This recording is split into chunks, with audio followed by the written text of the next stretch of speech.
A teenager from a working-class corner of Texas walks into an audition line in the summer of 2002, certain of almost nothing except that she can sing. 2 decades and change later, that same woman is headlining a Las Vegas residency on the stage once held by Celine Dion, running her own record label, hosting an Emmy-winning daytime show, and quietly rebuilding a life after one of the most public divorces, and one of the most unexpected losses, in recent entertainment memory. This is where Kelly Clarkson stands as of 2026, and there's a lot to unpack. Let's start with the money, because the figure alone doesn't tell the real story.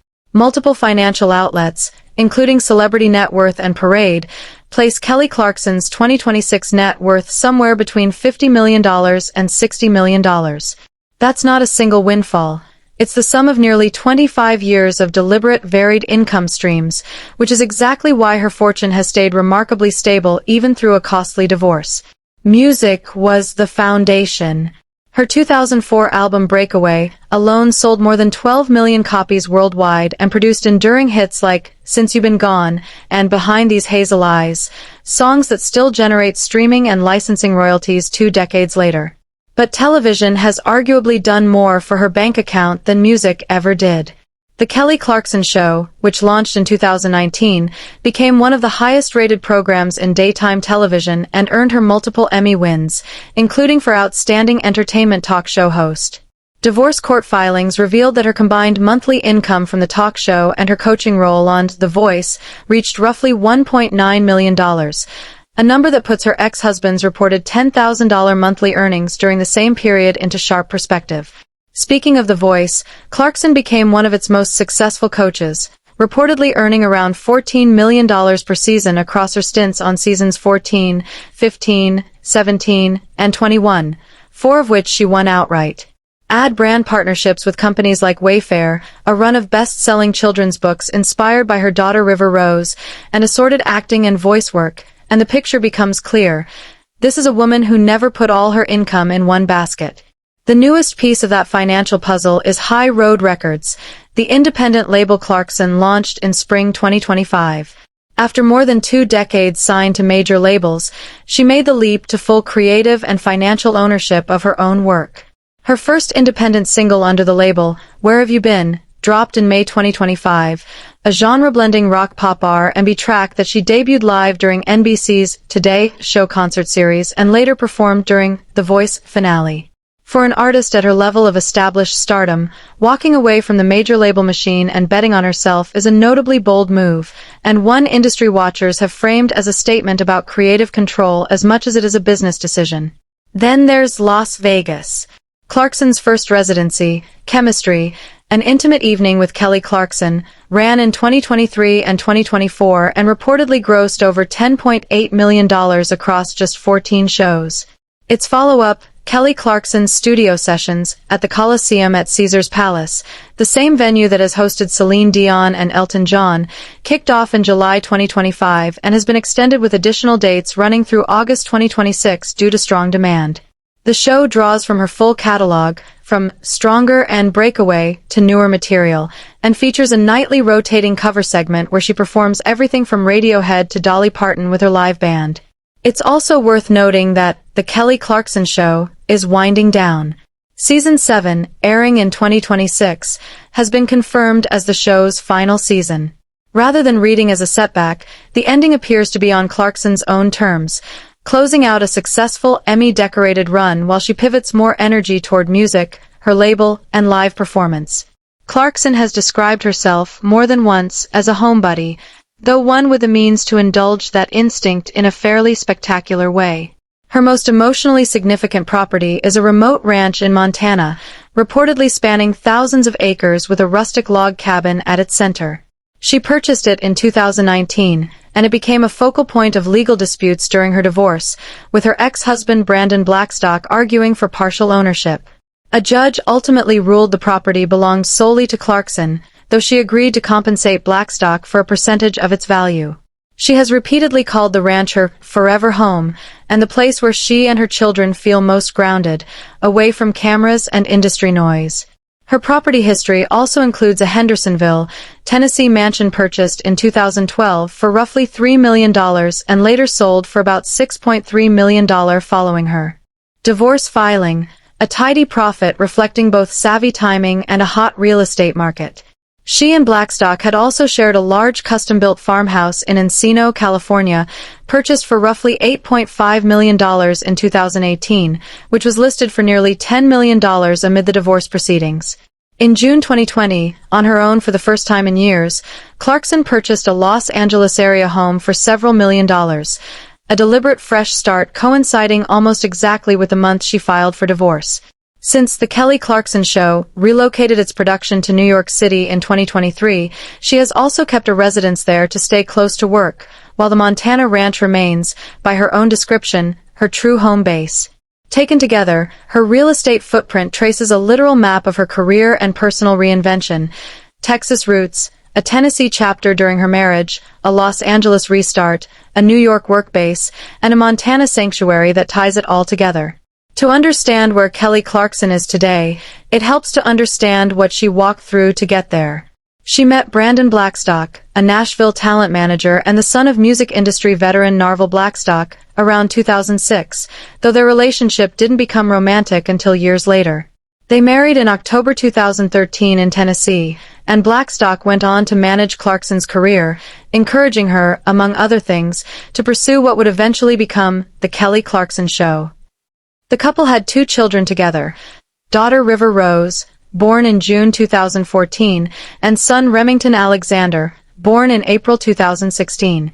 Clarkson has consistently described her children as the center of her world, often weaving stories about them into her talk show segments and interviews. In June 2020, Clarkson filed for divorce, citing irreconcilable differences. What followed was a multi-year legal process involving disputes over the Montana ranch, financial disagreements, and questions about Blackstock's role as her manager.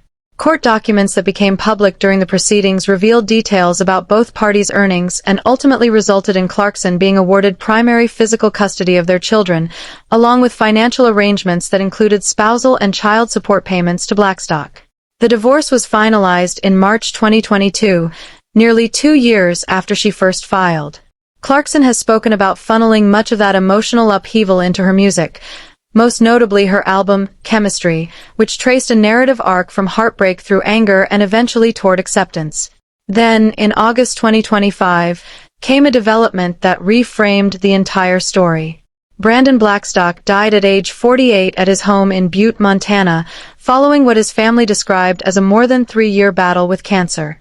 The Silver Bow County coroner confirmed his cause of death as malignant melanoma, with seizures listed as a contributing factor, and the manner of death recorded as natural causes.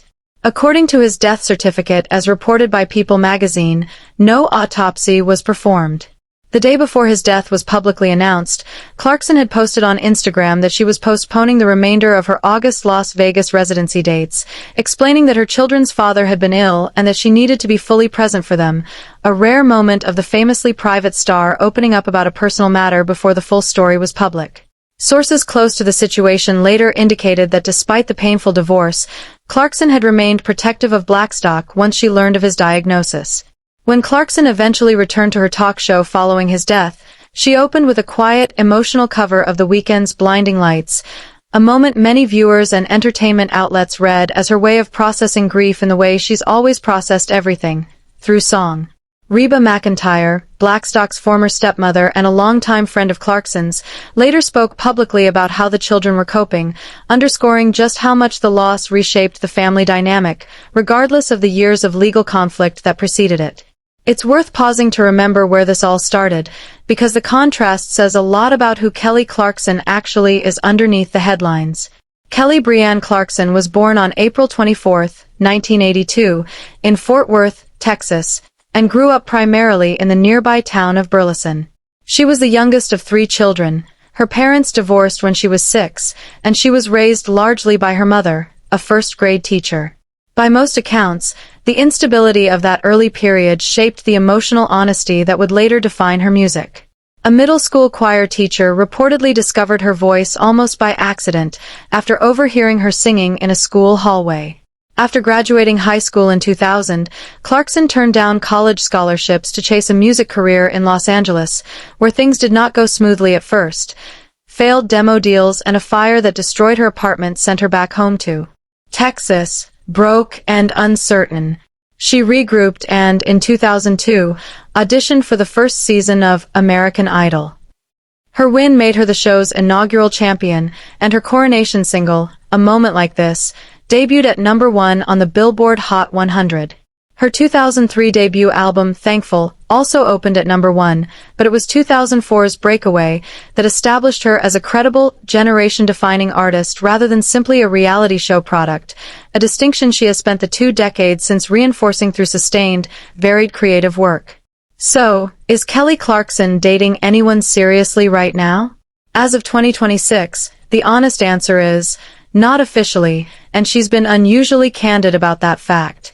In a 2025 appearance on NBC's Today with Jenna and Friends, Clarkson told host Jenna Bush Hager that she wasn't actively pursuing a relationship but wasn't ruling one out either, explaining simply that her life, between the talk show, music, touring, and raising 2 kids largely on her own, left little room for active dating. She's also spoken publicly, including in radio interviews, about her children expressing strong opinions on the subject.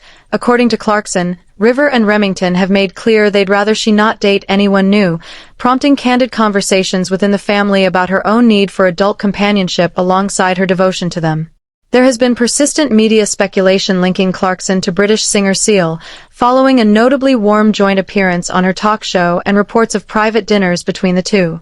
Neither has confirmed a relationship, and both have kept the speculation at arm's length, consistent with how guarded Clarkson tends to be about her private life, even while she jokes about her dating status on stage and in interviews. What comes through clearly, across every interview and public appearance, is that Clarkson isn't approaching this chapter from a place of desperation or urgency. She's a woman who endured a lengthy public divorce, navigated the unexpected death of her children's father, and raised 2 kids through both of those upheavals largely on her own, and she's emerged from all of it with her humor, work ethic, and sense of self firmly intact. She has said she remains open to love, just not interested in settling for anything less than something genuine. If there's a through line to Kelly Clarkson's 2025 and 2026, it's ownership of her music, her schedule, and her narrative. Launching High Road Records wasn't just a business decision. After more than 20 years inside the major label system, it represented her stepping fully into creative independence at a stage of her career when most artists are coasting on legacy. The label's debut single, Where Have You Been?, signaled an artist still actively pushing her sound rather than simply revisiting her back catalog. Her Las Vegas residency, Studio Sessions, has become a centerpiece of that era, a show built around her full musical history alongside surprising nightly covers, performed on one of the most prestigious stages in live entertainment. The demand has been strong enough that Caesars Palace added extra 2026 dates beyond the original run. She also expanded into new television territory with Songs and Stories with Kelly Clarkson, an NBC primetime format pairing live musical performances with intimate conversation, arguably a format perfectly suited to what she's always done best, combining raw musical talent with unfiltered, conversational honesty. And while The Kelly Clarkson Show closes out its final season in 2026, it's doing so as one of the most watched and most decorated programs in its category, ending by her own choice rather than declining ratings or industry pressure, a distinction that matters enormously to an artist who has spent her career trying to control her own story whenever possible.